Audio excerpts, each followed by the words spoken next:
Hello, I'm Ollie and this is Criminally, where I talk about crime, pulp, horror, that kind of thing. Today I'm taking a look at a book subscription service that supports indie authors, Your Paper Quest.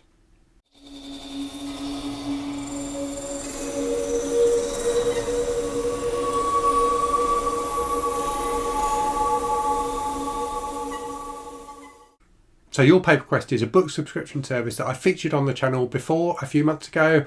I should be upfront and say this is sponsored content today. You will find in the description to the video a code Criminally20 that you can use at the Your Paper Quest site to get 20% off your first order.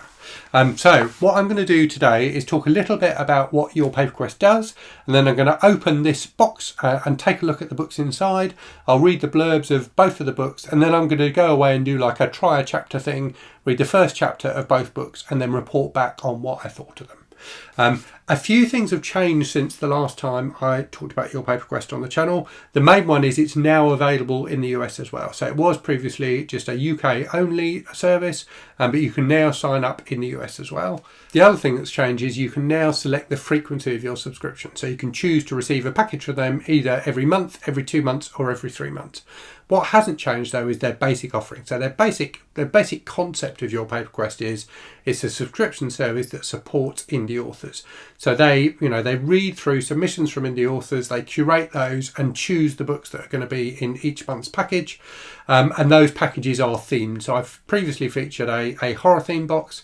This month is a crime theme box that I'm going to open. The other thing they have, which I think is fantastic, is a book club. So for each box there is a book club that you can sign up to where you can discuss the books with other people who are Your Paper Quest subscribers. So with that out of the way, let's dive into this and see what the books are. I'm going to open up the package. I think there's at least one thing in here other than the book, so let me pull it out first. So yeah, you get this rather nice letter. This rather nice letter from them, which talks about the contents of the box. So this month the theme is the cost of justice, and there's a little QR code at the bottom there that you can scan in order to join the book club. There's also a short story included this month as well, I think. So a bit of flash fiction, which is called Victor by Kang Luhan. So that's a nice addition as well. And there's one other piece of paper in here, which is a little advert for a new book by an author that they've previously featured. So let's dive into the book. So they did send me details of what these books are. They both sound really, really interesting. And the thing I really like about this is they are both definitely crime books, but they're very different from each other. So the first one is Death in Velvet by Rose Donovan, which is a kind of golden age style mystery. Oh, it's got a lovely little slip inside here, like a little postcard with a nice kind of Art Deco style image on the back. And then a little note, so I will read that out in a moment, but let me show you the second book first. So that is Straight River by Chris Norbury, which is a Matt Lanier novel.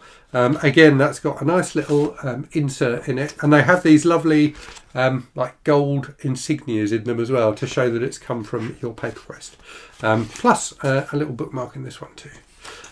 So let me read you the little insert that came with Death in Velvet, because it looks really fun, and then I'll read you the blurb of both books.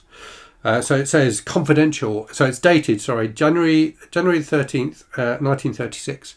Confidential. To whom it may concern, please find the requested background material about a person of interest, Miss Ruby Beto Dove. I have omitted some details as I do not have permission to share them with you. Please treat this letter with the utmost care and confidentiality. So Ruby Beto Love, born February 27th, 1915, place of birth unknown, possibly St Kitts. Parents Augusta and Gibson Dove, siblings Wendell, aged 25, occupation student, Oxford, and dressmaker. We have gathered these details about Miss Dove due to her ongoing political activities. Though we do not know the precise nature of these activities, we have connected her to a known network of forces arrayed against British imperial interests. I know Miss Dove returned to Oxford recently, but will be travelling to Paris for her dressmaking design. Enclosed photo includes one of her designs. SIS will be monitoring her movements closely. So I think that's a really nice addition. Let me read you the blurb on the back of the book. Who doesn't want the latest fashions? But the cutting edge is a dangerous place to be. Springtime in Paris, 1936. When Madame Lafitte introduces Ruby Dove to her fashion show, how can she and Fina resist? Unaware of the gathering storm of greed, envy and malice, our intrepid sleuths plunge headlong once more from the drama of fashion into the drama of murder.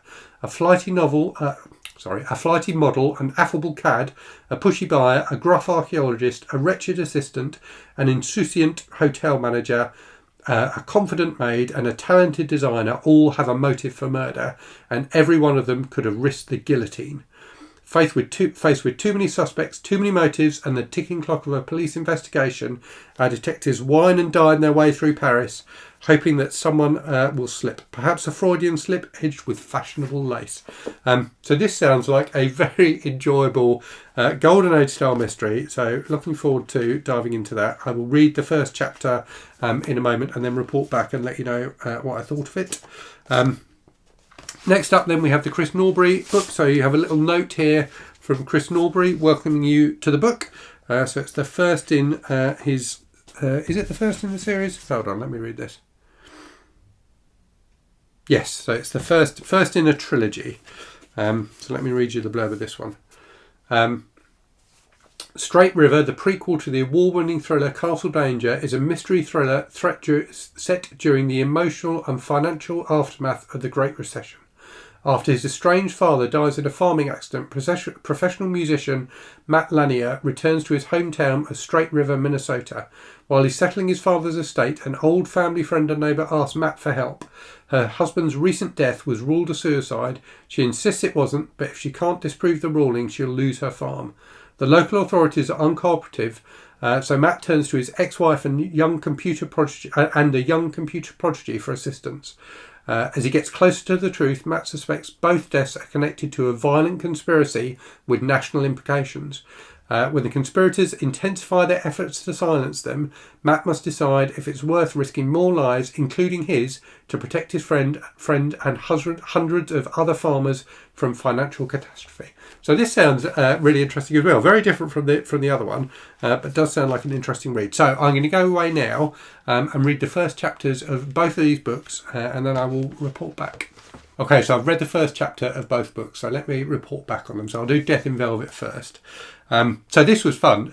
This had a nice kind of cosy feel to it and definitely made me want to read more. So it starts with Fina, who is the narrator, who's like a dressmaker from what I can gather, bumping into Ruby, who's a designer who's about to make it big in London. It starts actually with Fina in a shop, like criticising the shop owner for selling like knockoff designs, so dresses that are copies of designs from big designers. So that was quite interesting for something in the 30s. I don't know if that kind of thing happened in the 30s. You think of it as something that happens very much now, but I suppose it has always happened that people will copy popular designs.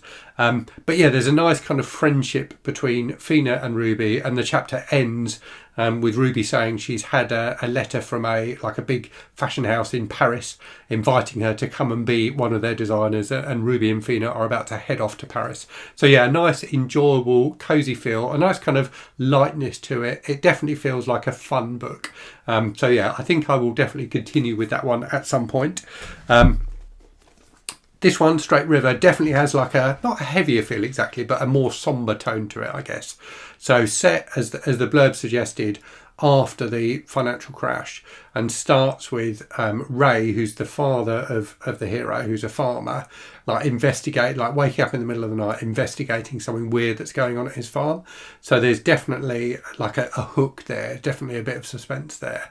And then you get to the point where something is clearly about to happen, and then the action switches to his son, Matt, who's got a string of missed calls from his dad and voicemail messages. Matt is a musician, and he's just finished a gig or something like that, so he's exhausted, so he's going to leave it till the morning, but you can tell that something bad has happened.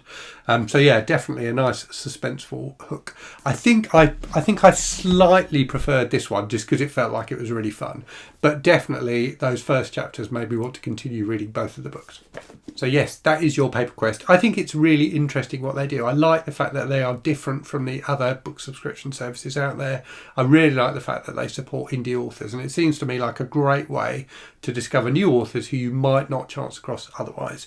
As I said at the start, there'll be a link in the description to the video to their website where you can sign up should you want to, and use that code criminally20 to get 20% off your first month. Anyway, I will leave it there and say, as always, thank you very much for watching. Hope you're safe and well out there. Hope you're reading good stuff, and I'll speak to you again very soon. Cheerio.